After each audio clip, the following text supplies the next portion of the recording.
who the hell we think we are when we do something like that.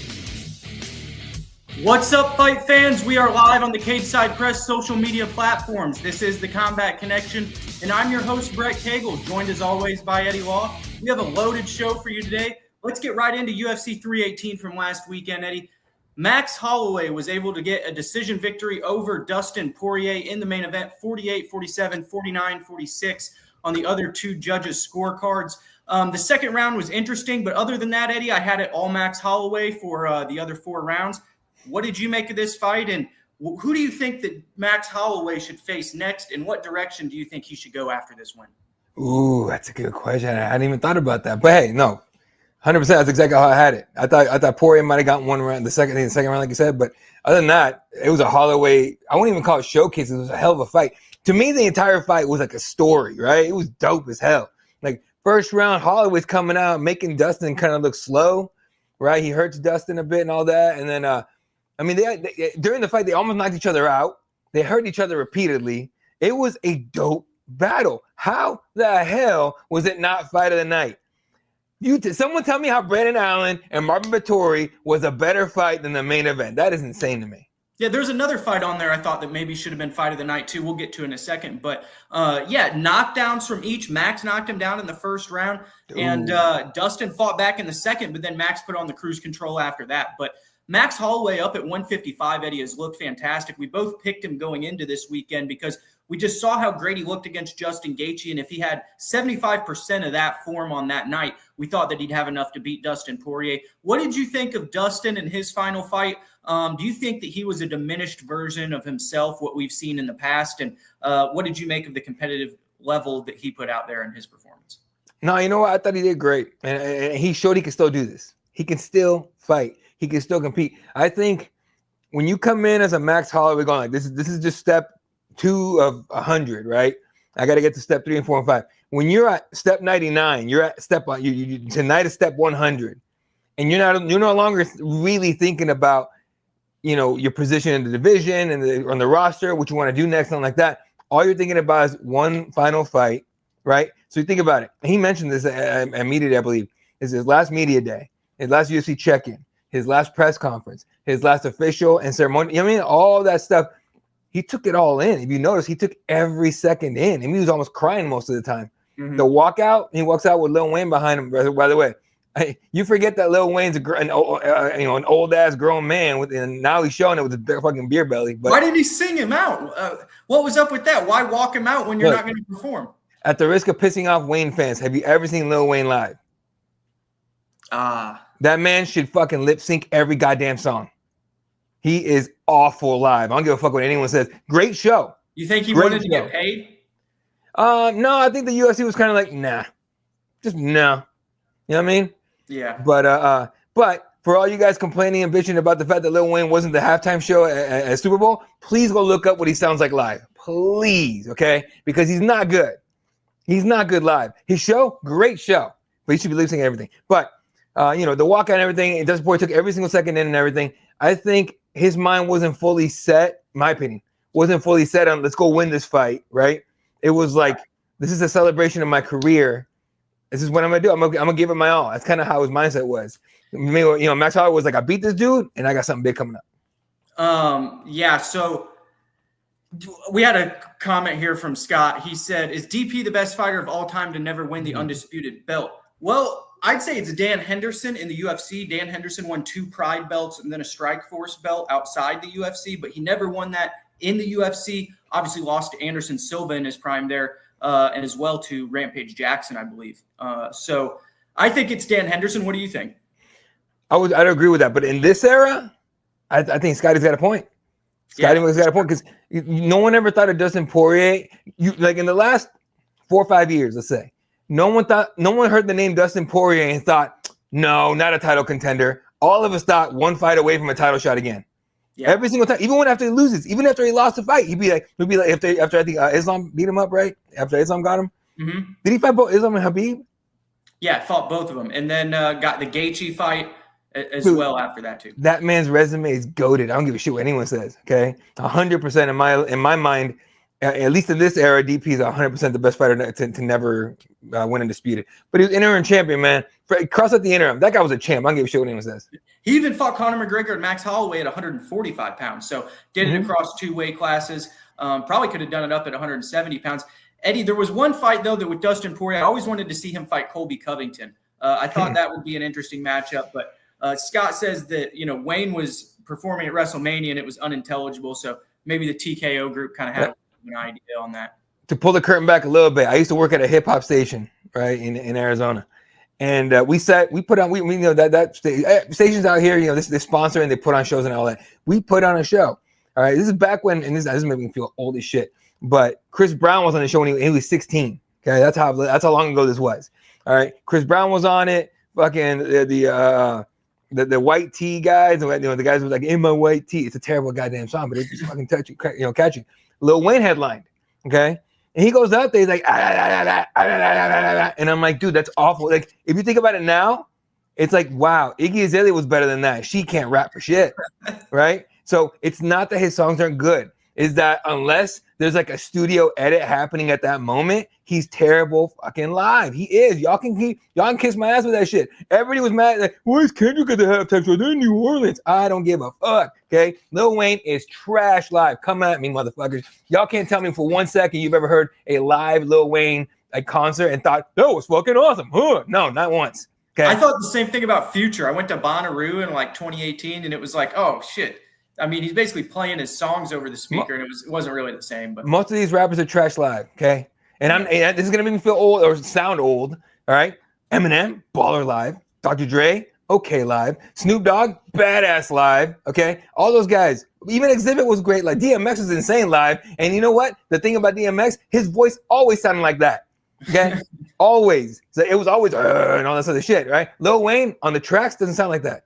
Live, no, it sounds different. Yeah, you know what I mean. But anyway, like, but to get back to the fighting thing, the Colby Covington thing, I think we're at a point where people, it's not that they don't want to beat up Colby Covington, is that they're so sick of this dude. They're like, I'm not giving you a spotlight. Nah, I ain't gonna fight you. I ain't giving you bread, bro. Right? Especially after that shit with Jorge Masvidal. He talked all that trash. Jorge came to cash a check. Right? Colby wrote the check with it, and his ass couldn't cash it. Masvidal came to cash it. In the streets, what does this dude do? Call the cops? Fucking what?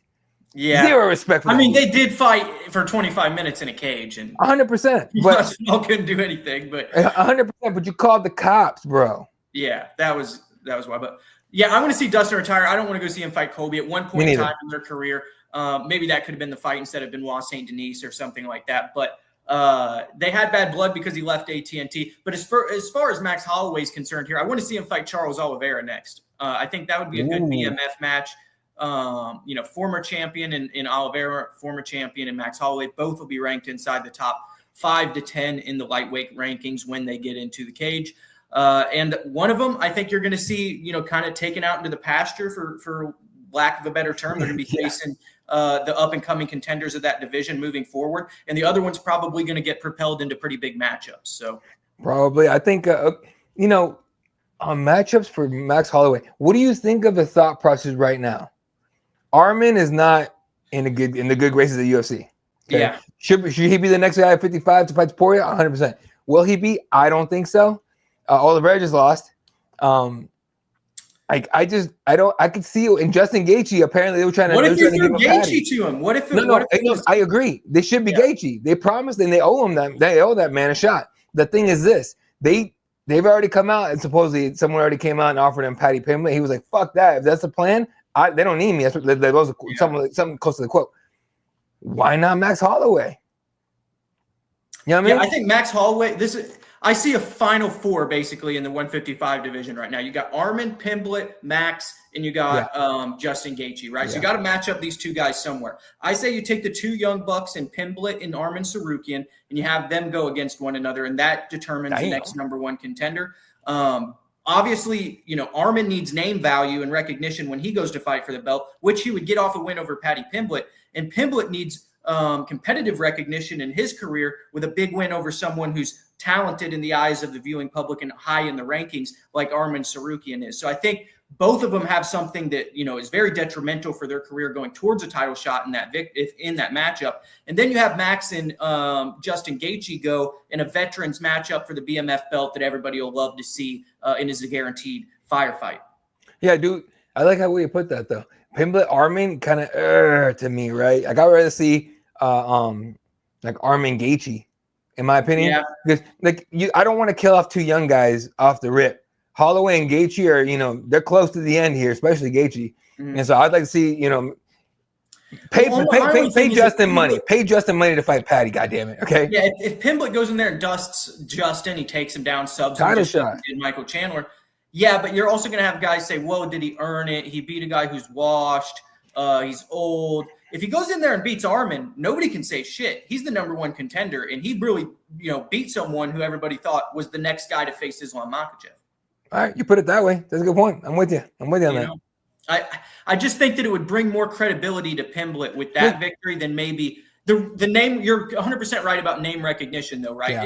More people, and he'd become more popular if he beat Justin Gaethje. But for guys like me and you who have followed the sport, and we know everybody, and we're not too worried about how popular everybody is, it's going to mean more to us if he beats Armin Sarukian, I in my opinion. No, that's a good point. No, I hadn't thought about that. There's no if Patty beats Armin, especially if he finishes him, you can't debate that.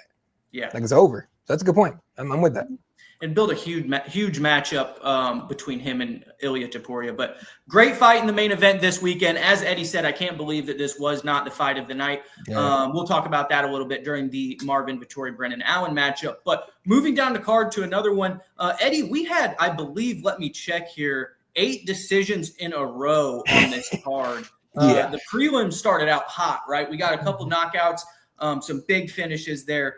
Robert Valentin went down quick. And some other matchups as well. But in the co-main event, we had Paul Acosta taking on Roman Kopylov in a middleweight matchup between two elite strikers in this division. Paul Acosta, Eddie, he made him fight off the back foot.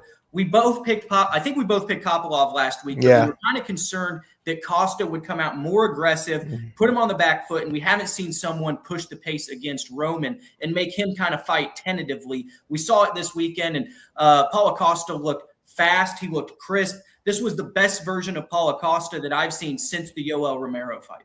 No, I'm with you. I'm with you on that because, I was saying it during the fight because I was doing the fight campaign. I'm like, holy shit, Costa's fighting like he gives a shit. That's incredible. Because the last few fights, you could argue he just showed up, right? Yeah. And sure, he put on a couple good fights and everything, but come on, man, it was not Paul Acosta that we know. This Paul Acosta had fucking cardio. That's been gone for a minute. It's back finally. So it's cool to see him actually give a shit, actually care, and put in that work. And I think I'm not gonna tell you he's gonna go for a title run because I don't think he will. But at least you could be like the UFC could look at him and be, you know what, he puts on good fights. You can put him on that card. And he brings some fun back to this division. Yeah. Middleweight's better when Paul Acosta is the eraser and the aggressive striker coming at you and is this feared individual. We haven't necessarily seen him against some of the elite grapplers. That's a test that he will probably have to pass here at some point, especially if Khamzat Chimaev, who he's been calling out, wins the belt over Dricus du Plessis. But him versus DDP is a good matchup. Him versus Khamzat's a good matchup. Him versus Joe Pyfer and some of these younger guys, already fought Robert Whittaker, Ranier de Ritter, if de Ritter beats Whittaker. There are good matchups for Paul Acosta out there that are entertaining and aren't necessarily going to be too matchup dependent because there's not that many grapplers up there outside of Chimaev and Ranier de Ritter. Yeah, no, he's got a lot of options. Ooh, you reminded me of De Ritter. Kyle Bahayo actually I'm not changing the subject. I just want to say this because I'm going to forget. So De Ritter said recently that he hopes he's the backup for the 319 fight, right, for the title fight, and he hopes that somebody falls out, or I think that Khamzat falls out so he can fight for it or whatever. And Kyle Bahayo said this man is delusional. Let me see if I can find it. It's fucking funny. Like, I mean, I got a good crack. De Ritter fights this weekend against Robert Whittaker, who's you know, as tough as they come. There it is. He goes, I'm still hoping Khamzat pulls out last minute. It's 2 weeks after my fight, so maybe we can still get lucky. That'd be nice. Maybe not too nice, yeah, whatever the fuck. And then there's Kyle Bahayo right here saying delusional. Look at Matt Davies. Just focus on the task at hand, fella. Because they know. Fellow Australian backing up Robert Whittaker there, but he's right though. Matt's right. He's got to stay focused on what's in front of him this weekend. We're going to get to the fight card in Abu Dhabi later in the show. But he's got a tough test in Robert Whittaker this weekend.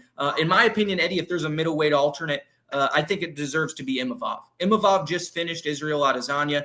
That was, in my opinion, the most impressive win in this middleweight division of the calendar year, really by anyone. So I think that Imavov has really staked his claim for that alternate role if someone's going to be given it. I'm not against it at all. Not against it at all. But as far as Paulo Costa goes, my boy, you just please give us some good ass fights and get paid, dog. That's all we want. Yeah. We're not getting you a title shot. 2 more wins in entertaining fights. Maybe get a finish in there at some point. We haven't seen Paulo Costa get a finish in a good long time, but he is always in these entertaining fights. Yeah. He puts pressure on people. The Strickland one was a little weird, right? That one's the one that looked like a sparring match. Him versus Robert Whittaker was really close. He almost knocked him out in that first round with that spinning heel kick, caught him in the head and knocked him down. We almost saw a vintage performance there from Paulo Costa, but he gets the win over Roman Kopylov this weekend. Before we move off this fight, Eddie, I got to say, Roman Kopylov came into this one as a minus 220 favorite on online sports books, and in my opinion, underperformed. Paulo Costa shot not one takedown against him. He didn't try and grind him up against the cage. He didn't work in the clinch. He dominated Roman Kopylov at his own game, technically kickboxed him, and put pressure on him, made him fight off the back foot. This was a different Roman Kopylov that I've ever seen before. No, he looked like he was starstruck. Does that make sense to you? The moment he was like, he's in the co-main event. There's 15,000 people in the arena. Finally, he just looked like he couldn't pull the trigger early, and then it was too late from the leg kicks, and the mobility was gone. Yeah. He just looked like big eyes and shit. Not that the lights, maybe the lights were bright. Who knows? But he just didn't look like Roman Kopylov to me. You know what I mean? Deer in the headlights. Yeah. Deer in headlights. There you go. That's a good way to put it. Yeah. For Roman, I don't know, man. Shar Magomedov fights this weekend. There's Armen Petrosyan. There's other guys who are, strikers exclusively in this division. You can make some fun matchups with him. But, we've seen him get wrestled by guys like Fluffy Hernandez, and now he gets, beaten on the feet by a guy who's more aggressive than him and Paulo Costa. I think that the stock for Roman Kopylov has plummeted, but I think there are some interesting matchups there for him striking-wise in the future. He comes back, gives us a couple good performances, gets him a couple wins. He'll be back in the spot he's in now. The problem is he's wasting time. So, you know how these divisions go, man. They move fast. In the next matchup, we had Kevin Holland take on Daniel Rodriguez in a welterweight matchup of fan favorites. Daniel Rodriguez put on an excellent boxing performance in this one, 29-28. Had to, face some adversity there in that third round, Eddie. I don't know if he was gassing or what was going on, but Kevin Holland almost finished the fight in that third round, knocked him down. But the first 2 rounds were completely controlled by Daniel. I picked against Daniel Rodriguez in this one. I thought that Kevin Holland was going to be more athletic and quicker. You went the side of Daniel Rodriguez, called this one correctly. What did you think about his performance, and was it aligned with how you saw this one going in? Yeah, I thought it was going to be like Kevin Holland trying to be this and that, trying to be, I don't know how to put it, trying to be Kevin Holland, right? But the thing D-Rod does, D-Rod always stays in his game. You're not really going to get him out of his game plan. Even if he's getting his ass whooped, he's not changing the game plan. He's going. And the game plan just seemed to work against Kevin Holland. And it was, I'm not going to lie, I was kind of like, holy shit, I got it right. Because, I roll with D-Rod as my guy, right? But at the same time, it's like, I remember watching the fight, I'm like, oh my God, he's going to pull the shit up. Let's go. I was hyped as fuck about it. But I'm just happy for him. Happy he got the win and everything. And it was funny because during the fight companion I did on Saturday, I was like, if D-Rod just like burn some more fat, he could probably make 155. Like he's a chubby 170, he's a man. Big guy though. He's 6'3". I kind of looked at this one like this is the toughest fight in the hood, man. You got Daniel Rodriguez, and this isn't the first time Daniel Rodriguez has been in a fist fight. Someone's been shit talking him in either. So it's not like you're going to get him out of his element like you might be able to do with some of the other opponents you've had previously. I do want to address this one comment from Scott here. Holland might be the biggest waste of potential in UFC history. Bro does not care about getting better.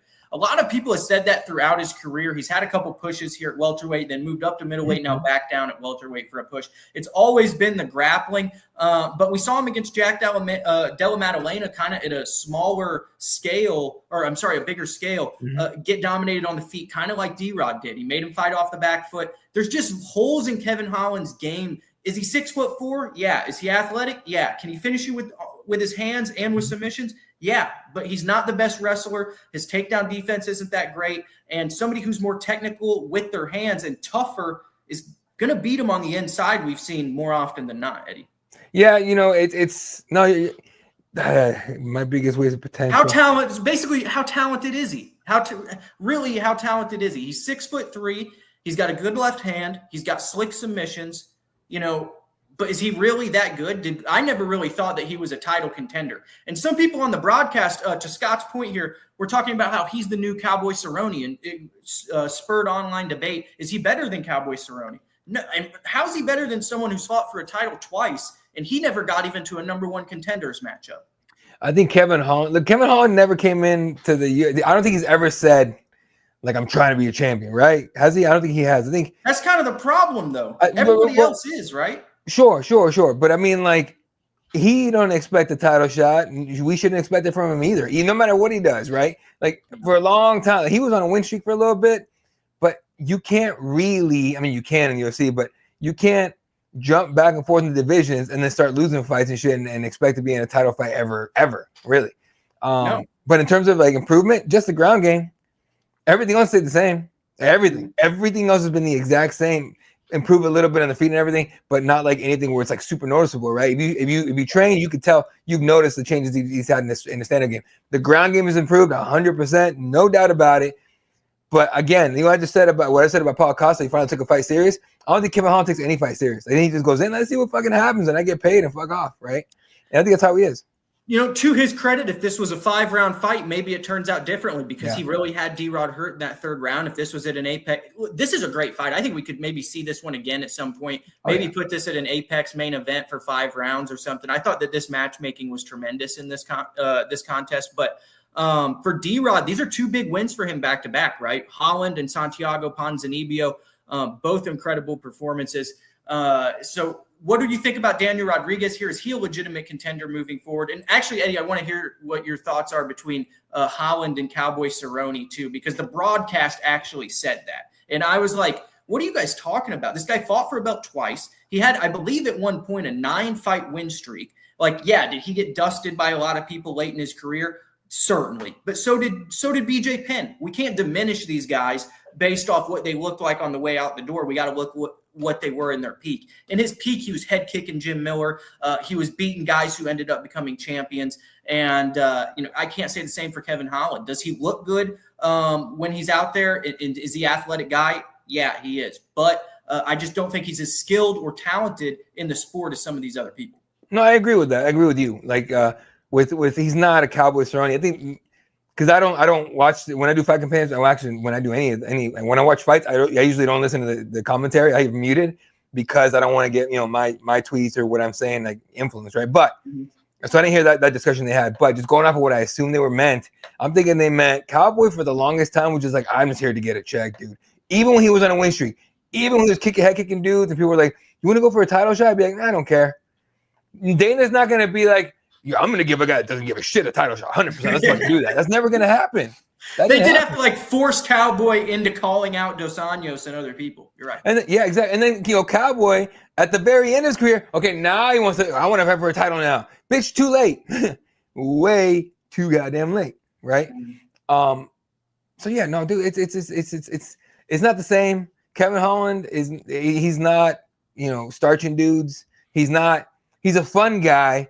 But he's not. I put it this way, right? We're talking about fighting. I say, yeah, man, Cowboy was the shit. You know who exactly who I'm talking about, right? Right. If I say, oh yeah, man, yeah, Trailblazer was the shit. Who? Or even if I say Holland was the shit. Unless you're a hardcore like me and you're not gonna know. But you could talk to a casual these days named Cowboy, and at least give me 10 casuals, 6 or 7 will know who Cowboy was. Yeah. He's the poor man's Cowboy Cerrone, in my opinion. The broke, he's the broke man in debt version of that shit, dude. You kidding me? Cowboy was a different animal, and I don't think Holland wouldn't like hearing that. He won't, right? In fact, if anyone said it to him, he probably fucking cuss him out. But at the same time, if he actually sat back and thought about what his career trajectory has been, it's not the same. What has he accomplished? Yeah, exactly. What has he accomplished? So, but for D-Rod, impressive win here. He's becoming an all-action fighter in this welterweight division, filled with entertaining matchups. I don't necessarily know who I want to see him move and face moving forward, but I would like to maybe see him face someone in the top 15 rankings, maybe a Randy Brown or someone like that. Yeah, Randy Brown would make sense. Randy Brown would take that fight. He would take that fight. Mm-hmm. You know what I mean? And, to Scott's point, Randy Brown is kind of like Kevin Holland if Kevin Holland took it seriously. Yeah. Kevin Holland gave a shit. Yeah. Randy Brown.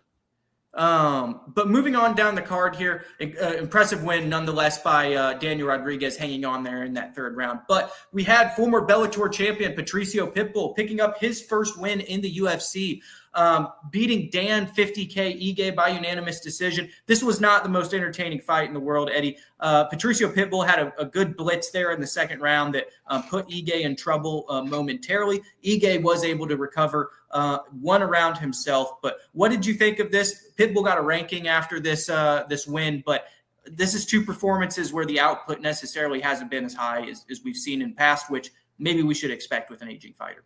With Dan Ige, right? You mean Dan or Pitbull? Sorry.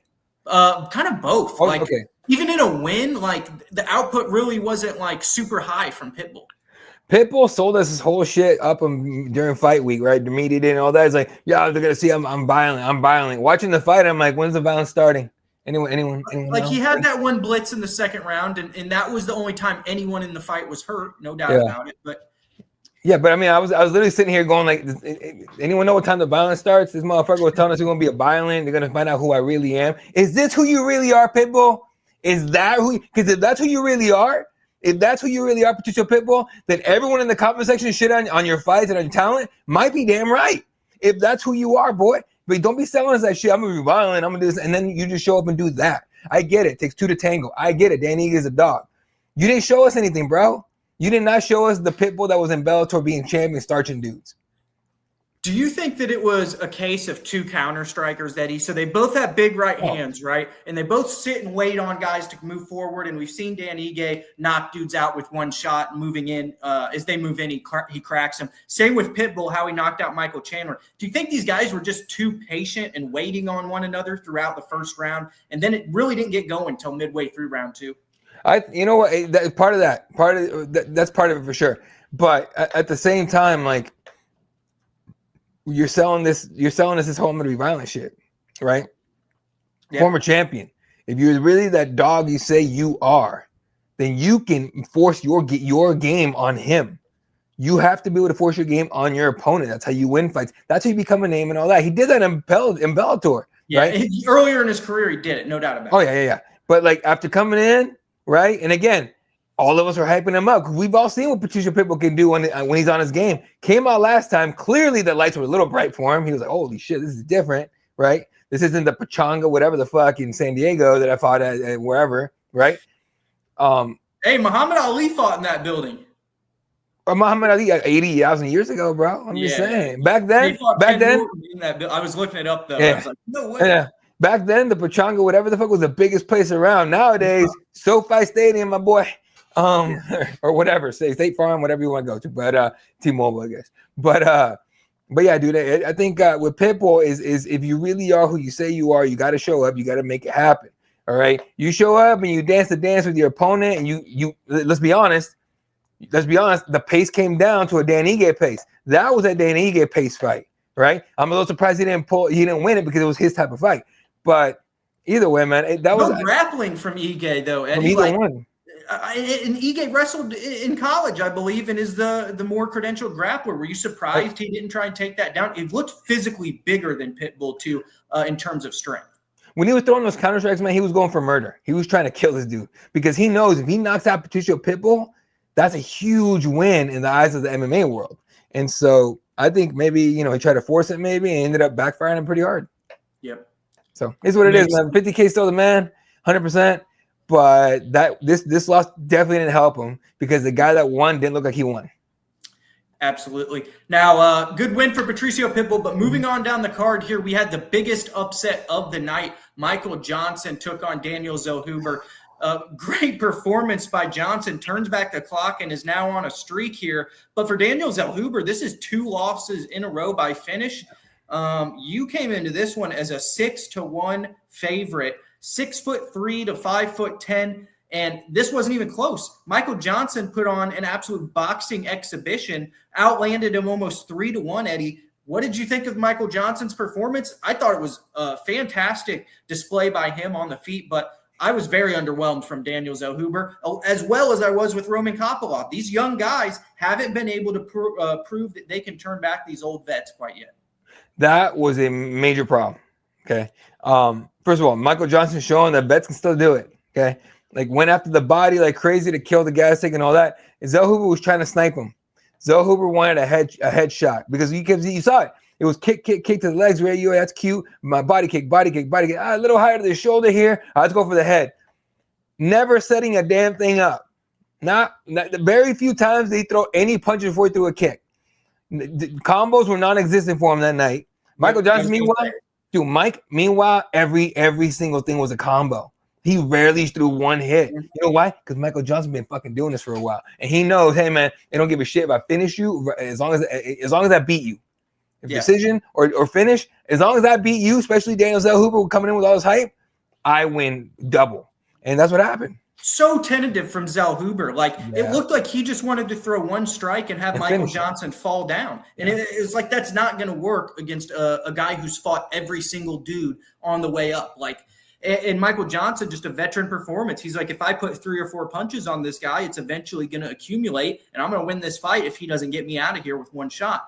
And that's exactly what happened. Yeah, no, you're right. That's exactly what happened. Zellhuber trying to gain it back after getting beat by Esteban, right? Now, had he fought Michael Johnson the way he fought Esteban Ribovics Noche, Daniel Zellhuber would have caught a body, 100%. Because he was aggressive. He was trying to kill that man. And here he was trying to be like surgical, and he's not a surgeon, first of all. If anyone knows, Dan Zellhuber is not a surgeon. So I hate to break it to y'all. He's not a brawler, all right? He's a good fighter, right? But if you want to be a surgeon, you got to set your shots up. He did none of that. None of that. No, dude, Mike saw every shot coming. There was no jab. There was no leg kick from the outside. If you have a huge advantage in reach and length, you got to use it, right? And it seemed like Michael Johnson was the one winning the battle with the jab, and it was easy for him to get inside the distance of Daniel Zellhuber. But incredible win for Michael Johnson. We've got a lot to cover here on tonight's show, including UFC Abu Dhabi's predictions coming on this weekend. Is there anything more you want to say about Johnson before we move on, Eddie? Fuck yeah, Mike. Put it up for us old guys, man. 39 years old right here, bro. Let's go. All right, now moving down the card, we did have Vinicius Oliveira take on Kyler Phillips and Brendan Allen take on Marvin Vettori. I thought that both of these matchups could have been on the main card, but we'll get to Brendan Allen, Marvin Vettori here first. This was fight of the night. This was fight of the night. Vettori, I had him winning one round here. Some judges had this 30-27. Some had it 29-28. I thought Vettori actually looked good in that third round, or at least looked better than he had the previous two. But Brendan Allen on the feet in this one, Eddie, we have not seen this technical kickboxing from Brendan Allen before. He looked like an evolved fighter out there. It's not like he went in there and just solely used the grappling. There were spurts at times where he did have effective grappling as well, as we've always seen him do. But on the feet was the real surprise for me. Allen looked tremendous in this, used his length well, and had some great low kicks and kicks to the body. Yeah, no, first of all, Brendan Allen has clearly improved. That's 100% accurate. But with Marvin Vettori, did it seem to you like he wasn't even there?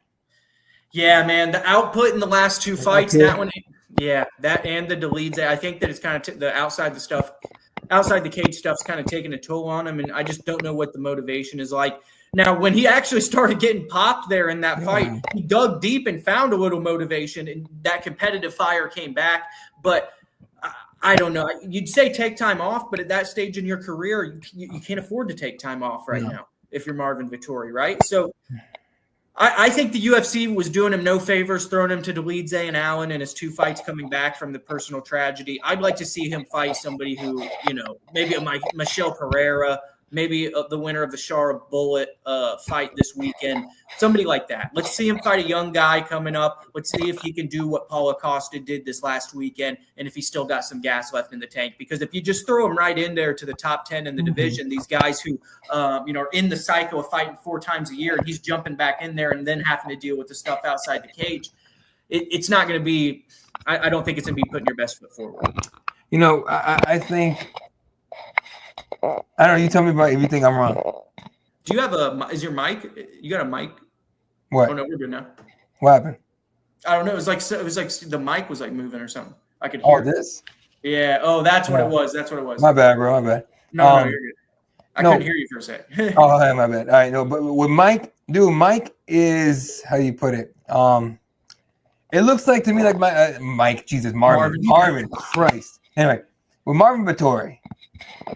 He hasn't been present the last 2-3 fights. Personal tragedies, man. We've all, I think most of us have had at least one. And it's not something you can get over very quickly, especially when someone as close as like his brother, right? I'm an older brother. I got 2 younger siblings, right? And anything ever happened to them, Hey, Eddie, I can't hear you. The mic's like it's making it's like buzzing or not, you know what I'm saying? It's like, do you hear me? Yeah, I got you now. Okay, that's fucking weird. I think that when it was going on your shirt or something, it was like, it's pulling something. My bad, dude. I'm gonna switch to my big mic in a second if he's fucking up. So let me know if it messes up again. I'm gonna switch to the big mic. Okay. I just had this on because I was talking to Jacob Rosales before this. But when you guys like suffer a personal tragedy or a tragedy the way he did, I'm an older brother. I got 2 younger siblings. Something happened to them.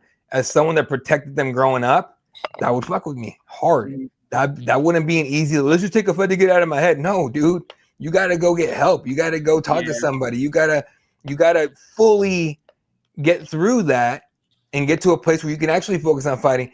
The last 2 fights, Marvin looked like a shell of a shell of a shell. And it has nothing to do with his skill set. It has nothing to do with his age. It's all up here. To me, it seems like he hasn't dealt with it with all the pain. So, as much as you're right, it doesn't help him and professionally in his career to take time off. Yeah. Fuck that, dude. All right, fighting's one thing, but it ain't everything, right? I think you take time off, get your mind right, and get through that tragedy. And who knows? Maybe you find out you don't really want to fight anymore. Yeah, and that's what I was going to say. We have seen in the past in this own sport some personal tragedy happen. You remember Walt Harris, the heavyweight from back in the day, and what happened with his stepdaughter? I believe she was abducted by a killer, and some things happened, but he couldn't really return, right? He was a guy who eventually had to step away. They came back in there and again did him no favors, threw him to Volkov and Alistair Overeem. So, it's hard. When you jump back into the pool in the UFC, there's sharks swimming in that pool, right? And if you aren't ready and you're bleeding and it's a bad place to be. So, great win for Brendan Allen, but yeah, like Eddie's saying, Marvin Vettori, maybe he needs to take 6 months, 8 months, 10 months off, and just put his best foot forward. But great win for Brendan Allen. And Eddie, I was going to ask you on who Allen should fight next. Would you maybe like to see him fight Paulo Costa? Hell yeah, let's do it.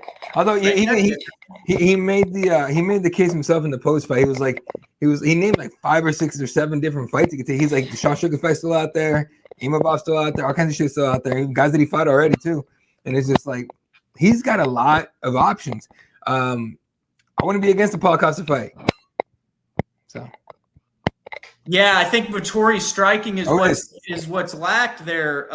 Link, man, Vettori's output. He's one strike, right? You see him; he's throwing a big straight left hand. He's not putting together combinations. We just talked together about it with Zal Huber, but this has kind of been the story of Marvin Vettori's career throughout. When you go back to the fight with Israel Adesanya, he got tripled up on strikes in that one and then doesn't understand why he lost. And similar stuff has happened to him in these close decision wins or decision losses, I say, against Roman Dolidze and other people, including Brendan Allen last time out. But we've got a lot of news fight fans that broke over the last week, including a PFL Africa card, which we're going to touch on before talking about the announcement Dana White had last night about the new UFC pay-per-view and the matchups we'll get to momentarily. But Costello Von Steenis defeated Johnny Eblen in PFL Africa 1. 10 seconds left on the clock. I talked to Costello a month ago here on our YouTube channel. You can go check that out if you haven't seen it yet. He said in the interview, I'm going to take him into deep waters, and late in the fight, he's going to be tired and I'm going to get him. He thought it was going to be by knockout, but he ends up getting the sub, Eddie. That was one of the most incredible moments we've seen on the year, and a reason we all watch MMA. That is why, in my opinion, MMA is the greatest sport on earth. A guy who is a betting underdog, who's been counted out his entire career, and who was losing in that fight, can come back and make an adjustment with 20 seconds to submit an undefeated champion in a continent that's never had MMA before, and defeat him in the final 10 seconds. And it's a storybook ending. It was beautiful and one of the best moments in the history of the PFL, in my opinion. It was dope as shit. It was cool. Like, I know a lot of people that tuned out of that fight, right? That tuned out of that fight because it's Johnny Eblen, honestly. They thought it was going to be a wrestle fest. That's what I thought. It wasn't, though. It wasn't. I had it on in the background for a while. I kept hearing all the action. What the fuck's going on? I'm like, oh, damn. All right, Costello, let's go. And the whole time I'm thinking about your interview, right? Because I watched it and everything. And I'm like, holy shit, this motherfucker's going to do it. And when he did it, I was like, no way. On the ground on top of that, dude? Look, could it be, what do you call it? Could it be a fluke-ish win? Maybe. Okay, but it doesn't matter. A dub is a dub is a dub any day of the week. Okay, and dude, it was cool to see, man. Honestly, I like seeing shit like that happen. Mm-hmm. Yeah, it was awesome and a great way to win the belt. But Costello Von Steenis is a tough dude to handle for 25 minutes. If you're going to go in there like Johnny Eblen or Logan Storley or one of these guys with I don't want to say one-dimensional game plan, but you're primarily a grappler. It's going to be hard to sit there and drag him to the ground for 25 minutes. He's a big, strong, athletic guy who we've seen has submissions. He has good elbows in the clinch. He was working those elbows against Johnny when Johnny had his head down there going for double leg takedown attempts against the cage. It was always threatening and always dangerous, always throwing something at Eblen that he had to worry about, whether it's on the feet, on the ground, in the transition against the fence. Costello Von Steenis is a violent individual and someone who, in my opinion, is going to be very exciting to watch moving forward. And honestly, I'd like to call for a rematch between these two guys because it was that great of a fight. And I believe Eblen, going and winning 16 fights in a row, deserves to have a chance to get his belt back at some point. But great win from Costello Von Steenis.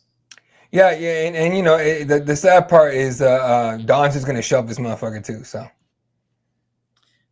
Yeah, it was like 9 seconds. Eddie, have you seen one like this where it's like a countdown towards the end? The guy's down in the fight. He's obviously going to lose if he goes to the cards. Have you seen like a last-second heroic thing? Leon Edwards was in the final minute and a half, right? That wasn't like you're looking up at the clock like, oh, is he going to have time? Is he going to have time? And then he faints and passes out almost as the buzzer sounds. This was kind of like a once-in-a-lifetime type deal. I haven't seen this before. So in those terms where it's like you're more than likely about to lose a fight because, Eblen was pretty much – I think Eblen probably won every round. It was probably 3-2 Eblen. It was probably 3-2. Yeah, so Eblen was probably on his way to decision, right? To pull it off like that was crazy. If someone brought up Max Holloway, literally last-second knockout, no, Max was winning that fight no matter what. Yeah, he was gonna win that fight no matter what. But and now had Gaethje pull it off, then you can make that case. But no, you're right. At least for PFL, right? This is the biggest upset. Biggest last-second upset ever, would you say? Biggest upset ever? I would say Bellagio Ali Walsh in Chicago, right? So if we're going to go just odds, Bellagio Ali was 20-1. So he's probably the biggest upset. But in a title fight, I think this is the most consequential moment in the history of the promotion, right? So you've got new stars coming in. You're talking about the Thad Jeans. We're talking about the Logan Storleys, these guys from Bellator that are now making a name over here. You got a new one now in Costello Von Steenis and another fight that fans and now casual fans who maybe didn't see it the first time and heard about it or saw the replay on Twitter or Instagram or where have you, they're going to come back and be interested in this second fight. You can stack that card, promote some more of your up-and-coming talent as well. I think that this is a very good situation for the PFL and the best way that this PFL Africa card could have gone and ended. Yeah, no, I'm with you on that. Now, what did you think? No, we'll talk about it in a second. Go ahead. Sorry. What were you saying? No, I was going to say we thought about the Dakota fight.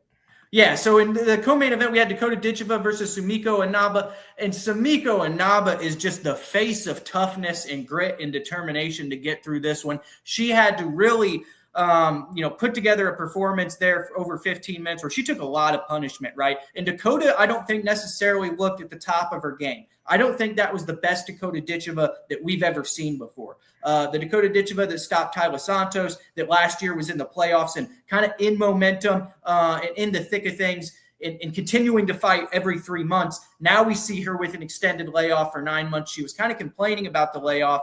It was probably hard for her to get back into fight camp out of being out of fight camp for about 6 months. So first time she has to deal with that outside of the tournament format. She looked good. I didn't think she necessarily looked as great as we've seen her in the past. You know, and some people are going to take this the wrong way for sure. They might not like it. The fact that I don't give a shit about all the excuses all the things she said, inactive, this and that, and rusty, and whatever. The fact that you couldn't take out Sumiko Inaba, who doesn't even belong anywhere near the weight class. She's a 105er. Yeah. She's a natural 105er, atom weight. She at best should be fighting strawweight. She's fighting fucking flyweight against someone 8 inches taller than her. And Sumiko was not backing up, right? Yeah. And then she broke her hand on Sumiko. Like, if me personally, this is not a knock against PFL or Dakota or anything. I chalk this up as a loss for her. This is a loss for her in my mind. You were better off losing this fight. Because at best, it was neutral. At best, it was a neutral performance. At best, but that should have been a quick first-round finish for you. The PFL set you up to do something crazy in the co-main event after screwing you for months, right? But and then and you can't pull it off, ma'am. You are not as good as you think you are. You have a lot of work to do. Okay, I'm not saying she's not a good. I'm not saying she's not she's not champion caliber. I'm not saying she couldn't go to the UFC if she wanted to. She could.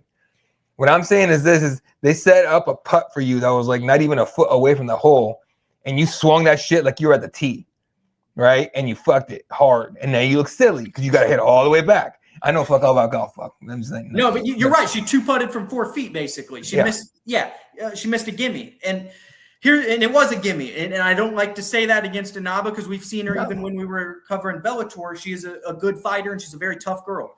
But Dakota Ditcheva showed me you're not ready for Valentina Shevchenko. You're not ready for Manon Fiorot. You're not ready for some of these girls. You might be in 3 years when they're on the decline right now, but if you go into the deep end of the pool currently, you're not going to be able to do it on a night-to-night basis. Now, were you able to run the table last year in the playoffs and look good when you were in form? Yes. But one of the things that comes with being a champion is extended layoffs. And you've got to show up every single night. Ask Johnny Eblin. You got to show up every single night like the form you were when you're in things fighting 3 times a month, right? You got to still show up in that form. And I don't know if she wasn't training as hard, like she wasn't not in a fight camp for last year. She was in fight camp basically 9 months, right? This time she's probably in fight camp for 3 months leading into this one. So I don't know if it was just getting out of the rhythm of things or not, but it didn't look great. And in my opinion, you can't go in there and just expect these girls to fall down when you throw a punch or land some dynamic strike, right? So Manon Fiorot, Shevchenko, they're not falling down for you if you go over there. And then she fucked around and signed up a new contract with PFL for some reason. So, and I think it's a good move. And Scott mentioned it right here. I think she does have a home in the PFL. And I think that this fight kind of showcased a little bit of the weaknesses in her game. And not that there are tremendous weaknesses, right? She has amazing takedown defense. She's a sharp striker. She's young, and she's only going to get better. She is the future of the sport for women's MMA as I see it today. But these girls who are veterans, who are at the top of the mountain right now, are not going to lay down for her like she expects maybe after coming out of that tournament. She thought, like just what we were saying a second ago, she thought she was getting a gimme. And she got a gimme. And she whiffed it hard. So, like you said, as much as we love Inaba, and that was a dope person, by the way. She's super cool to talk to just about anything, right? She's super nice and everything. But I'm assuming she went in there thinking she was being disrespected, right? Because she was set up as this easy finish. And she went in and she was a dog. I mean, she was a Hawaiian dog. That was cool to see. I wish she would have won that. I honestly wish she would have won that fight. I wish she would have gotten the W. Yeah, like seriously, she deserved it. I think she deserves a second fight in the promotion for sure. Bring her back to fight somebody else on the undercards. And then on top of that, I know I get it. I get it. You guys are happy Dakota has a home in PFL and everything. I would totally agree with you if PFL didn't fucking shelf her every goddamn year. If you fight once a year, I think she fights Liz Carmouche. My opinion is I think Liz wins the tournament. Hey, she fights Liz Carmouche. Fight anybody. Just fucking fight. Just book her. Her and Liz Carmouche did fight. No, I don't disagree with you 100%, but just book her. Like, why did it take so goddamn long to get her a fight? And why in Africa of all places? Like, come on. I did think the PFL Africa card turned out pretty well. I really thought that it was a solid card. And, we had 9 fights end by decision in the UFC. This was entertaining. This was an entertaining card. If I was going to give a card rating for these two this past weekend, I'm giving the UFC probably a 7.1, and I might give the PFL a 7.5 or a 7.7. I thought that main event was just a big pop. I haven't came out of my seat for a fight in months, Eddie. Months. I couldn't tell you what the fight of the year was before this past weekend. I think the fight of the year now is maybe Costello Von Steenis and Johnny Eblen. That was the best moment of the year and the best moment in a promotion's history. Got to give it to the PFL from last weekend. Good main card. No, they killed it. They killed it. And honestly, they killed it by accident. Yeah. Honestly. PFL has shown zero desire and zero ability to book dead clocks right twice a day. Look, man, as shitty as Don Davis's LinkedIn posts are, he accidentally nailed one this time. Yeah. And I didn't necessarily like the performance from Goldsov against Corey Anderson, but big win from the Chicago native Corey Anderson. And AJ McKee gets in the win column as well. But there's a lot of big news we got to get to, fight fans. Before we even get into the predictions from next week, we're going to talk about UFC Abu Dhabi momentarily. But before we do that, UFC 320 was announced yesterday by Dana White with 3 blockbuster matchups. The main event being Ankalaev versus Pereira 2 for the light heavyweight belt. We've seen Alex Pereira, training on Instagram. He looks like he's getting back in fight shape. He's going to take on Ankalaev. Second meeting there. We also have a second title fight on that card. Corey Sandhagen will take on Merab Dvalishvili for the 135-pound title after Sandhagen just defeated Figueiredo last year. And then in the featured fight of the night, we have Guaranteed Violence. We called for this matchup on our show 2 months ago. A month ago when Jamal Hill fought Khalil Roundtree. Khalil Roundtree will take on Yuri Prohaska, as I mentioned, in an all-violence matchup. This one's not going to the distance. Eddie, I am excited for UFC 319 and UFC 320. I think that these next 2 pay-per-views that we have are vintage UFC. Bring them back. Great performances here is what I'm expecting in these 3 fights that were just announced, and the UFC fight between Khamzat Chimaev and DDP. We don't even have a co-main event for that yet. Not yet. That's what I was expecting when they announced Dana White's going to be on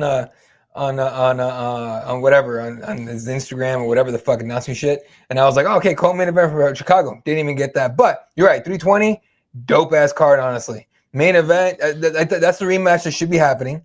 And then Merab's a fucking dog. Like Scott just said, surprised Merab's getting back in there. No, not even a little bit. That guy's insane. I expect him to be the most active guy in the promotion. He's gonna be a crazy. If his title reign continues, he's gonna be one of those dudes. Everyone's gonna look back like, man, that was a crazy champion. He was nuts, right? So that's cool. And then Yuri Prohaska against Khalil Roundtree. What the fuck are we doing? Why haven't we gotten this fight yet? I'm so glad we did. Oh, this is awesome. And I'm glad it's not the fucking Apex. As much as I enjoy the Apex personally, like that kind of fight, 100%. If someone goes to sleep, the crowds are freaking out.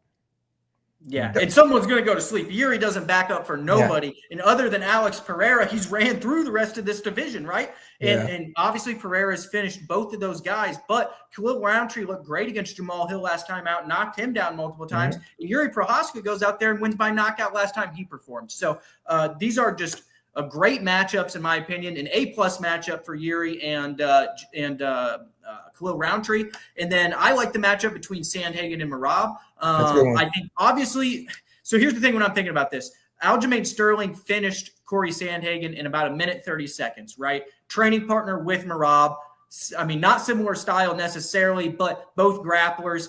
Is this going to be a short night for Corey Sandhagen, or do you think since 2019 or whenever that matchup with Sterling was, do you think that his improvements are going to make him a legitimate challenger here for Merab?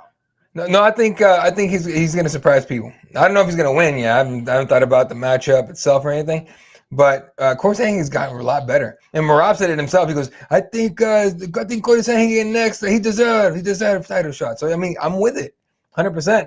And then, but will Merab probably make him look a little silly without Aljo's help? He could. He definitely could.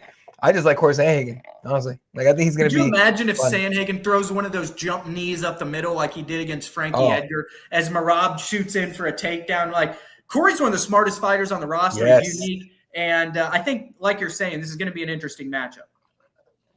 No, Sandhagen's going to time that. Scott mentioned something here that Dana said on the live that he does not know yet. So who would you like to maybe see there? This is short notice, right? Like, at this point, it's 3 weeks away. What is it? August 16th when UFC 319. So we're talking about 2-3 weeks here. This expecting an announcement soon. What are you thinking? Who could we possibly get this late into it?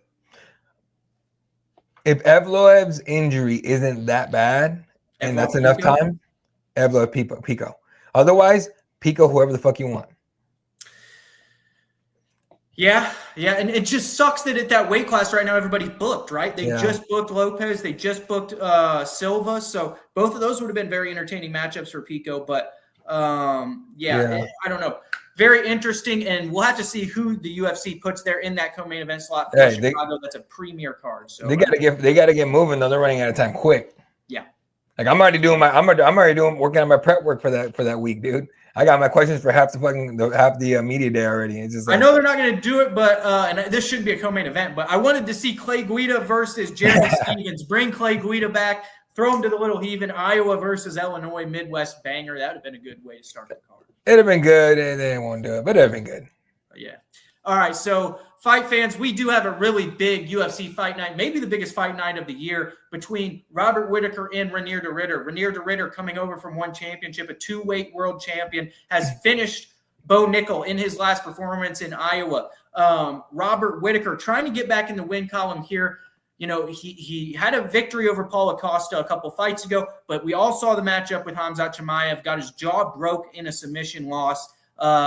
Eddie, what do you think about this matchup? I don't necessarily, since the last performance from de Ridder, think this is a striker versus grappler contest solely, but de Ridder is going to have an advantage on the ground. Whittaker is more experienced, has one of the best gas tanks. If this hits rounds 3, 4, and 5, I think that's a positive sign for Robert Whittaker. So de Ridder said himself, he's like, I'm going to put today. He said at the media day, he said, today, I guess, Wednesday for Abu Dhabi, which I think was last night or early this morning. He said that he's going to put it on Whittaker. He's going to hit the gas and hope that Whittaker gasses out. Makes me wonder if he's ever seen a Robert Whittaker fight. Yeah, that's like the opposite of what you should do, brother. Yeah, you need to chill the fuck out, all right? Set your shots up and hope that you can find a submission in 3rd, 4th, 5th round, all right? You calm the fuck down. But RDR will win. Then he wants to be a So he wants to be. Yeah, we talked about that earlier. We think it should be Imavov because Imavov finished Izzy, and he's probably the rightful guy now. But I think de Ridder's hoping a little bit. But what were you saying, Eddie? No, I'm just saying as far as this fight goes, it's hard to pick against Robert Whittaker. But man, we've seen a lot of guys get upset like that. You know what I'm saying? Like, what are the? Let's look at the odds real quick since we're here. Yeah, let's get into the. So it's very close. That's close. That's toss-up, right? Yeah, I mean, if it's less than 2-1, that's close odds. Yeah. Yep. So it's a close fight. De Ridder showed he's a full package. While he still prefers submission game and everything at the end of the day. But Robert Whittaker's always been very heavy with the pressure and he's a smart fucking game planner, man. Like, he's never been a dude who's just an easy guy to take down. I know what happened in the Khamzat fight, but Khamzat might be an anomaly. We might be looking at the most aggressive grappler in the history of the UFC in Khamzat Chimaev. So I think you can just throw that one out there because previously to that, who's really taken Robert Whittaker down and destroyed him wrestling? Not that many. Nobody. So I expect Robert Whittaker to force him to stand with him. So then we're gonna see what we're what I'm and RDR has. I think he has a kickboxing background, Dutch kickboxing. So yeah, and he just picked up the knockout over Chimaev, or I'm sorry, over Bo Nickel. That knee looked tremendous. He looked good on the feet in that fight. Yeah, I mean Bo Nickel. Never mind, I'm not gonna make Bo Nickel jokes. I did that for like an entire 2 weeks after that fight because that dude is just sad. You got right, dude. Bo Nickel comes in off the the wrestling and Penn State and Olympics and all this shit. Great, 100%, super cool, awesome. Come in and fight and like, yeah, I could beat Hamza. He gets a couple cans he beats. Yeah, I could beat Hamza. Yeah. What? You got knocked out by the Ritter. What is Hamza gonna do to you? Yeah. Anyway. And Hamza wouldn't have won by some body kick or some knee to the body and then let you just murder. Either. That ended a lot more violently than that fight did with the Ritter. Yeah. You know what Bo Nickel wouldn't be doing? Fucking doing his little freestyle wrestling show for Fox. Okay, that shit would not be happening if he would have fought Hamza by now. He just now announced he was doing that? Oh, it was a while ago, like weeks ago. I was like, is he didn't come back? You think we see him again, or is he going to Gregor Gillespie and just leave? We'll see him again, but he announced it and no one gave a shit. So it's just that thing. And I'm not saying that we shouldn't give a shit. If you guys like wrestling, 100% tune into that. I'm not gonna watch it because it's like I think it's gonna be in the middle of the week. But and I just don't care to watch Bo Nickel very much. But in terms of will he come back? Yeah, he'll come back, 100%. But in terms of this fight, RDR needs to calm the fuck down with the I'm gonna hit the gas shit. I think he was joking because he's a clown sometimes. But you also can't say he won't be able to pull it off. Two division champion, one championship. You know what I mean? Like I know one championship doesn't care about MMA anymore, but still. I think he does pull it off, Eddie. You know, I think Robert Whittaker has hit a wall. I think that he's been in a lot of wars, right? The wars with Adesanya, the wars with Romero, True. Him going to war with Costa. Like he's been in a lot of these firefights. And Ranier de Ridder right now seems solely focused on the belt. He's here in the UFC for one thing and one thing only. And Robert Whittaker's already been to that mountaintop. I'm going to take Ranier de Ridder in this one by submission in round 2.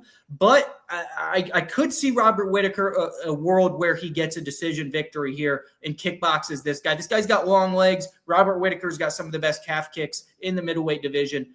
There could be some problems there, no doubt about it. But I think this is a very good main event and one that fight fans should tune in for. There you go. I'm with it, dude. I'm tuning in, obviously. Yeah. Are you going to who you got in this one, de Ridder or Whittaker? Nah, give me Bobby Knuckles. Decision? Nah, ooh. Nah, I'm gonna get a finish from Bobby Knuckles in the 4th round. Knockout. Okay. All right. I like it. Going out on a limb there is our picks leader at Cageside Press, Eddie Law, who is leading the whole company right now. For now, I'm just lucky right now. Dude, you're kicking ass. You're like 70-30. But moving down the card here, we do have another entertaining matchup. A lot of good fights on this card. Peter Yan is going to take on Marcus McGee in what some people are calling a potential #1 contenders matchup. Peter Yan, the former champion, a guy who's been there and done that. He's got great boxing. Taking on Marcus McGee, who's a very rough and tough individual with a grappling background, trying to move up and get the biggest win in his career. I believe this is number 13 or so versus number 3, Eddie. Yep. Marcus McGee is taking a big leap up here in comp. Yeah. Just remind me real quick. We got that right? Like we got that right months ago, right? I know someone came out. Someone came out with a stick up his ass talking about like, oh, fucking no, it's not, oh, and all sort of shit. And then this other jackass came out just like, I'm sick of fucking media guys breaking news, and the manager comes out, this is not true. And then after we were proven right, that same jackass didn't say Pete. He not a thing. Yeah. All right, buddy. All right. You know me. I'm not one that's gonna that gets into squabbles over stupid shit. But that one was irritating and stupid. It was that's how, anyway. All right. Sorry. We're doing our job. We're reporting the news. Like we're not reporting shit that's unfactual. Don't get mad at us. Don't get mad at us because your people can't shut the fuck up. Anyway, but and real quick, because we were talking about the middleweight division, it just popped up here on Twitter, and I knew this was happening. Okay. With the Nevada State Athletic Commission, they have their meetings. I believe Wednesdays, pretty much. I think every day, whatever. Sean Strickland has officially been suspended from competition after that shit he did at Tough Enough, right? Not long ago, a couple weeks ago. If you guys don't know, we talked about it. He ran in there and punched homeboy in the face a couple times and all sort of stuff.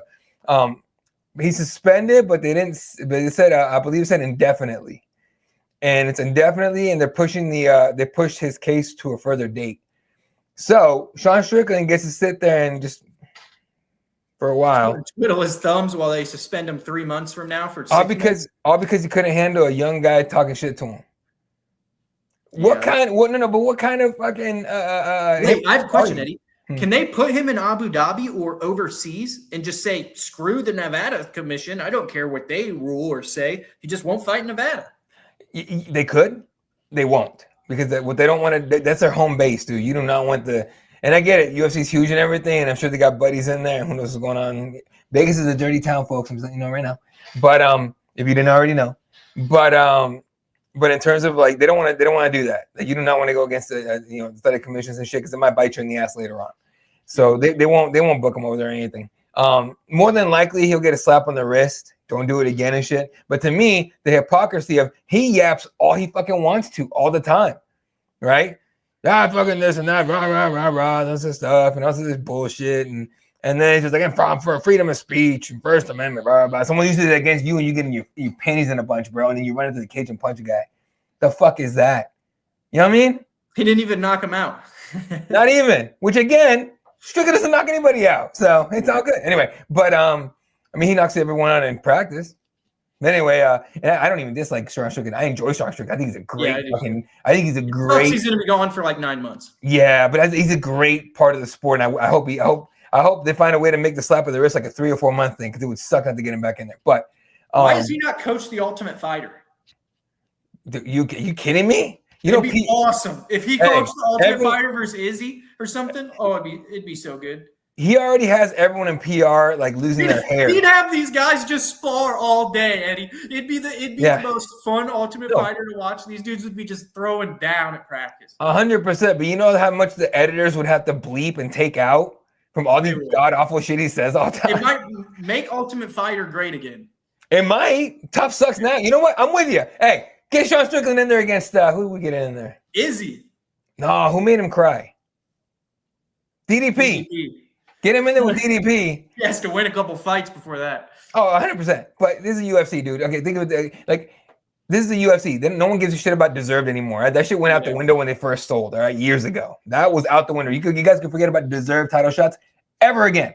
And they fought twice and shit too, but exactly. So yeah, dude, just fuck it. DDP, Sean Strickland, tough America versus the world or some dumb shit like that, and then just make it happen. Right? That'd be great television. I would actually watch Tough for the first time in easily 6 or 7 years. I haven't watched it in like 6 or 7 years because I don't care. Yeah. Right. But anyway, I mean, I don't care about like the reality show aspect of it. This fight, however, is a massive opportunity with Marcus McGee.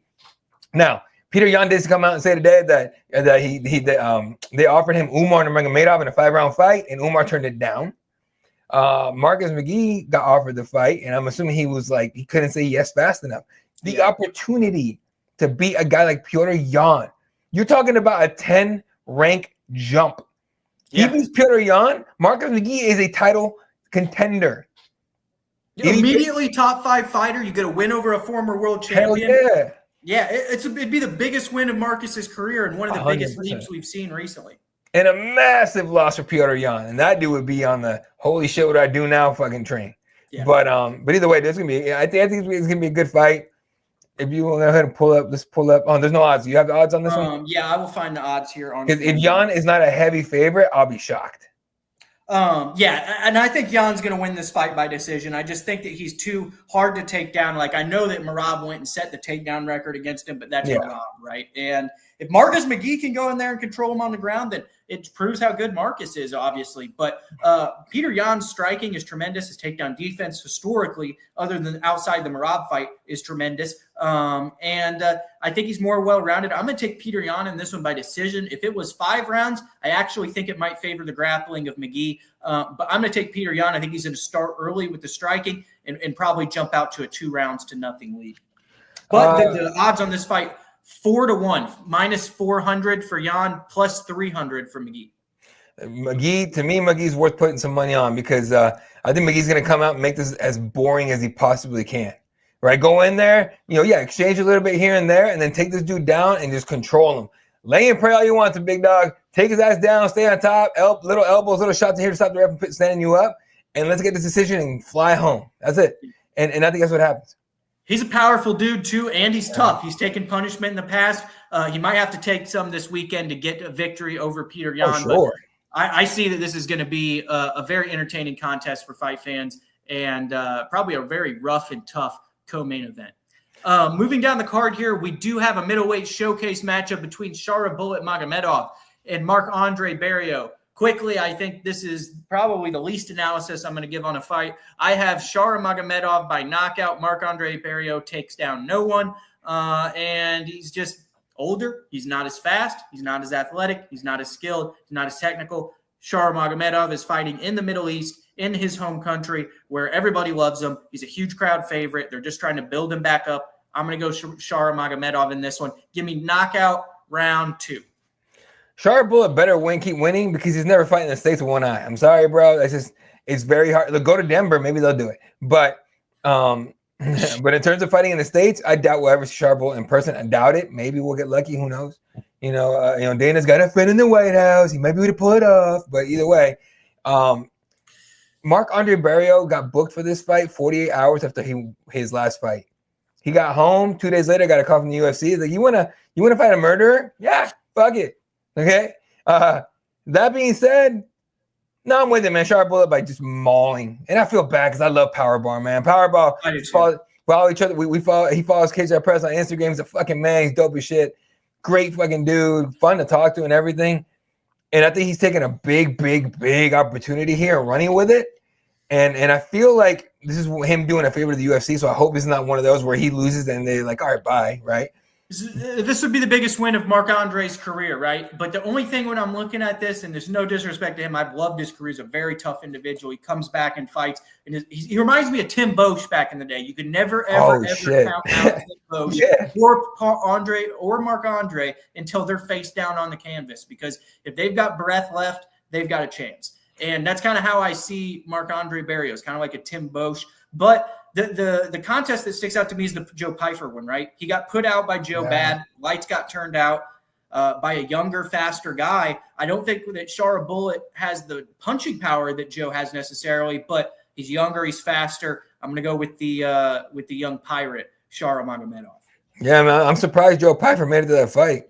I mean, he eats a taco when he gets sick. Pansy. Anyway, you got Shara in this one by knockout too? Yeah, Shara by knockout. And the thing about Mark, I hope Barriault puts up a really good fight and they keep him around and everything. But you're right, like he's just one of those dudes. It's just like always a bridesmaid, never a bride. Yeah, it's a good way to put it. Moving down the card here, we do have another entertaining contest. This time in the light heavyweight division, Nikita Krylov from Ukraine takes on Bogdan Guskov in a matchup of European strikers, both devastating knockout punchers, but Nikita Krylov was just knocked out cold by former champion Dominic Reyes last time out. Bogdan Guskov picked up a win over Ryan Spann and has looked good recently, moving up the rankings in this weight class. I got Bogdan Guskov in this one by knockout, Eddie, second round. Before we get to this real quick, I want to talk about the odds on the last fight for you guys that are betting out there potentially. Minus 650 for Shara Bullet Magomedov, plus 425 for Marc-Andre. In this fight here that we have moved on to, minus 190 for Nikita Krylov, plus 160 for Bogdan Guskov. I like Bogdan Guskov in this one at plus money. I think he's got very powerful punching in his hands, and we just saw Nikita Krylov get put out cold by Dominic Reyes. We do not know what the chin's going to look like coming back from that. Both guys are 6'3". Nikita Krylov normally relies on an athletic advantage. I don't know if he's the better athlete in this one. I'm going to go with Bogdan Guskov by upset knockout.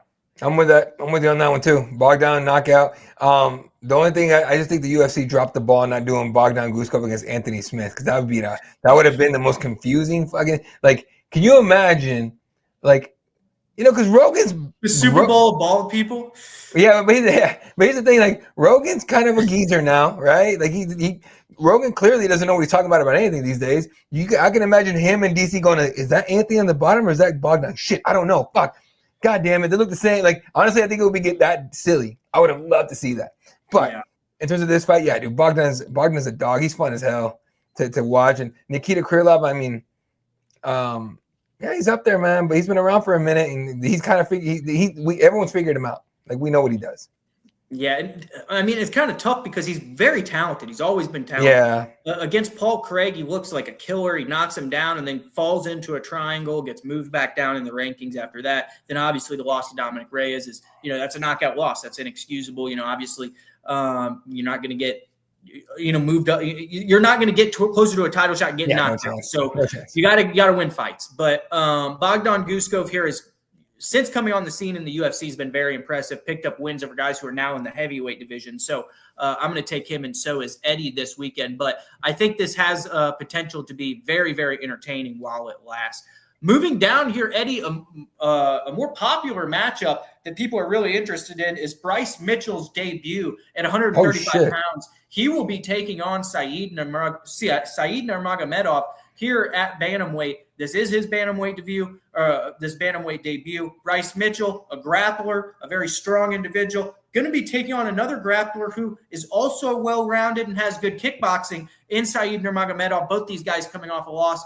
Bryce Mitchell, I think, has more to gain with a win here, moving down 235 pounds. If he picks up a win, it kind of builds some momentum for him and some confidence that he can maybe move towards a title at this weight class.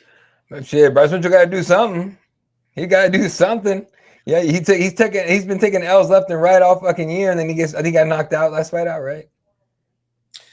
Let's pull it up. Let me figure it out. I got you.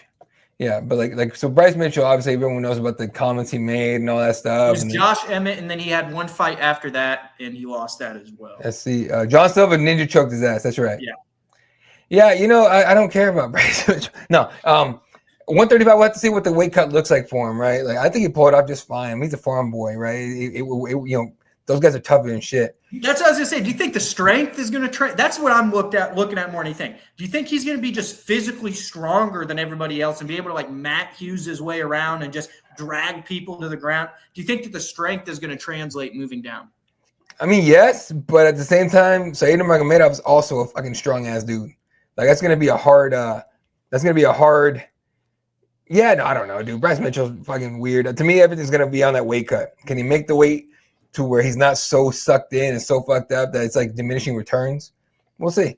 And he'll be bigger and stronger, sure, but that doesn't really translate completely. So. And even if he does take this one to the ground, like we've seen Said Nurmagomedov pull off ninja chokes like he just got choked out by with John Silva. So, yeah, I've seen Said Nurmagomedov get off Darces, get off incredible chokes on the ground as well. But I can't pick Said by finish. I just don't think he's going to win by finish in this one for whatever reason.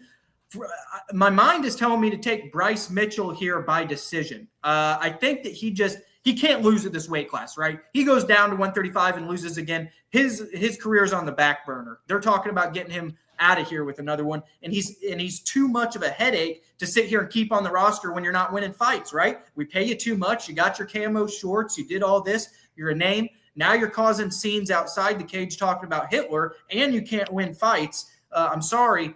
This is a really, really, really big fight for Bryce Mitchell and a must-win, in my opinion. I'm going to go with Mitchell by decision. But to Scott's point here, if he's going to win a decision, he's going to have to make it definitive because we are in Nurmagomedov's part of the world. Said's going to make this boring as shit. He's going to win the fight by decision. But don't worry. Don't feel bad for Bryce Mitchell, man. They'll give him a cabinet position one of these days. It's no big deal. He'll be fine. Secretary of Tourism and Recreation. Secretary of Looney Fuck.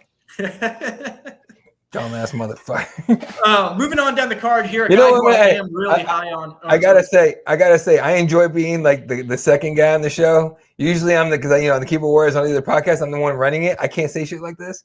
I love this, man. You're the man. Honestly, it gives me freedom to say, just be wild with it. Sorry, go ahead. Moving on down the card here, we do have a fight between Muslim Salikov and a guy who I am very high on. I think his potential is through the roof. Carlos Leal, who we saw in the PFL get to a world championship fight. And then when he made his debut, fought one of the toughest dark horses in the welterweight division in Renat Fakhretdinov. Fakhretdinov is a guy who's 23-1 now. Very impressive individual. And he's going to be taking on Muslim Salikov here, who's a complete step down in competition. I'm not trying to be disrespectful, but he's not the same level of comp that Fakhretdinov is. There are guys in the top 5 right now that would lose to Renat Fakhretdinov if given the opportunity. Fakhretdinov is kind of a circumstance here where he's getting older in his career. Nobody's taking these fights. He's outside the rankings. He's 34 now, but Carlos Leal lost to him, and he's one of the most talented guys in this division, and he lost a very, very close fight. Some people thought that he maybe won. I've got Carlos Leal first-round knockout over Muslim Salikov, even though Salikov looked great, getting a knockout win, I believe, by spinning back fist last time he was in UFC China. Yeah, Muslim Salikov is a dog, and he's also 41 years old. Who knows how much longer you can pull this off for? People forget Carlos Leal fought everywhere, legitimately everywhere. Bellator, LFA, fucking PFL, and now UFC. He's been everywhere. He's seen everything, and he's still here doing the damn thing. So I got him too. I don't know, knockout. I would say knockout, maybe knockout finish, and it'd be a big one for him. Yeah, well, safe bet. I'm going to say safe bet's decision, right? I'll go decision. Yeah. I think Carlos looks so good against Fakhretdinov, and he's going to want to make a statement. He's fighting a guy who's 41. Mm-hmm. I think he kind of sees this as a huge opportunity for him. I think he's going to knock him out. I'm going to go first round knockout Carlos Leal. He's an aggressive fighter. He comes out there to get it done in the first round. I think he does it. I mean, he knocked out Alex Morono last time out. Yeah, they all did. So in the first round too, if I'm not mistaken, he fucked him up pretty good. So Salikov's going to be a tough route. I don't think it'll be a first round thing, but maybe like third round, second round, he could pull it out depending on Carlos's gas tank. But it's good to see that guy in the UFC, honestly.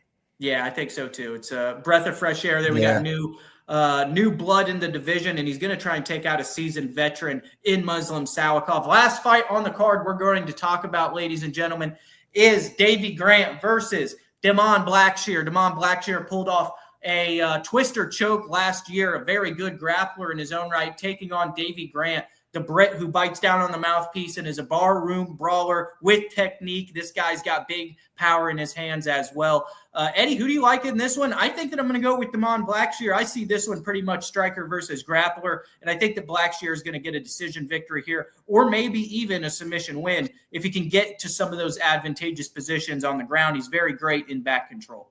Yeah, no, someone's getting dropped in this one, and the fight's going to get to the ground, and that's going to be Blackshear's time to shine, right? Man, he probably take Davy Grant down. I don't know, but either way, dude, Damon Blackshear's had a great growth in the last 3 fights. We're talking, Cody Stamen, he submitted Cody Gibson, right? Gibson he submitted. And then the dude with too many fucking letters in his name, he got decision victory over him. Taylor Young or whatever. Sorry, buddy. I don't know. I'm sorry. English or Spanish, but that's how I'm good at. Tom Haley or whatever his name is. Yeah. By the way, that guy's a dog too. But getting that decision win and a tough fight was dope for Blackshear.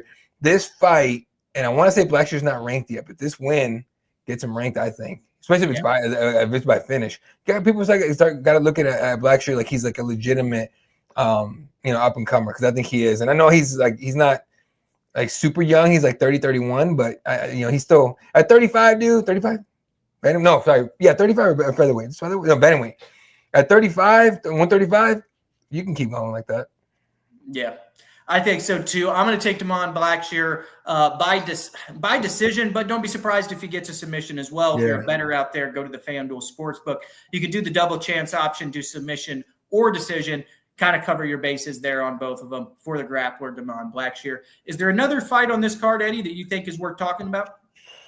No, but I am looking forward. Oh, Marcus Buchecha makes his debut versus Martin Boudet, guy of the division, Martin Boudet. Damn, poor Martin Boudet's gonna get fucked up. God damn. All right. Boudet's gonna get fucked up. Good. Get these fat guys out of here, man. I'm so. No, you know what? I saw Boudet running steps outside the arena. Yeah. He looked all right. Like for a fat dude, he's got decent cardio. Anyway, but Marcus Buchecha, if you guys don't know who Marcus Buchecha is, please hit YouTube after this, okay? And watch him on those fights. Marcus is gonna take this guy down and put him in any submission he wants to. Yeah, Brazilian Jiu-Jitsu world champion, making his debut. His one loss was to Rug in one championship, and that was a crazy fight. If you haven't seen that one, go back and watch it. There's kicks to the head down there and all that. If Rug can pass a drug test, I'll be shocked. Dude, that guy is juiced. It doesn't make sense. Like his muscles are like balloons. Like I'm not a small 5'10".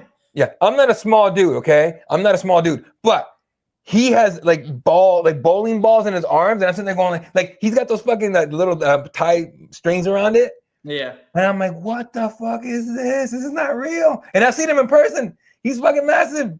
Like, That's crazy. Anyway, yeah. Yeah, I think this is an interesting guy. I'm really happy that we got a new fresh face in the heavyweight division. We need it. I'm sick of these guys. We've named them in the past. I'm not going to go over and name them and be disrespectful, but we need legitimate athletes in this heavyweight division and legitimate fighters. Marcus Buchecha is a former world champion in Brazilian Jiu-Jitsu, and I think is going to be a legit guy. Eventually, the matchup that if Buchecha keeps winning, I think is going to be interesting is him versus Jailton Almeida. I'd like to see two grapplers there, two strictly Brazilian Jiu-Jitsu guys, both from Brazil, sit there and face off. Yeah. So Marcus Buchecha makes his debut on this loaded card from Saudi Arabia now, or from the Middle East.